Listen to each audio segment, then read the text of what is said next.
leurs visages sont indissociables de la télévision des années 80. Par leurs émissions et leur talent de chanteur ou d'humoriste, ces personnalités ont marqué de leur empreinte le petit écran il y a maintenant 40 ans. Aujourd'hui, si leur vie a radicalement changé, la plupart ayant pris du recul pour se consacrer à d'autres projets professionnels et familiaux, ils ont toujours une place dans le cœur des téléspectateurs français en ayant marqué plusieurs générations. Douchka Esposito a été de ces personnalités fortes de la télévision des années 80.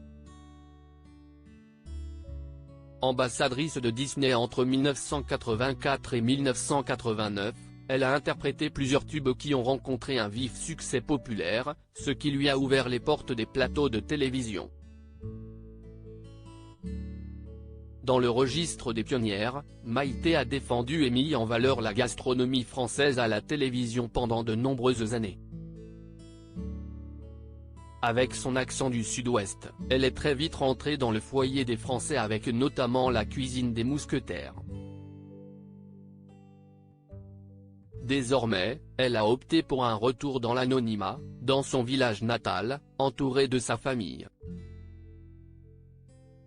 Douchka, Maïté. Que deviennent les animateurs stars des années 80? Que fait désormais Stéphane Collaro? Stéphane Collaro ou encore Patrick Simpson-Jones ont opté pour un changement professionnel radical après avoir quitté les plateaux de télévision.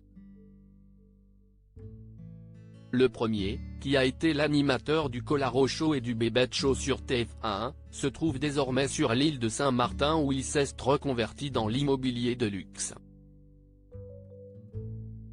Le second, ancien partenaire de jeu de Dorothée, vit désormais aux États-Unis, où il est devenu auto-entrepreneur, avec une société spécialisée dans l'aide aux joueurs de golf.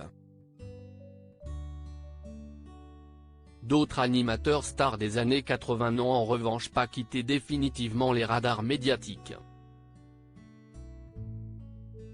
Daniel Gilbert, présent actuellement au théâtre, s'exerce encore à la télévision après avoir été à la tête de Midi Magazine notamment.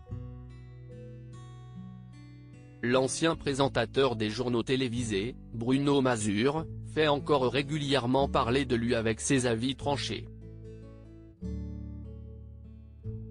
On n'oubliera pas également Jean-Claude Bourret qui a écrit de nombreux ouvrages depuis son retrait télévisuel.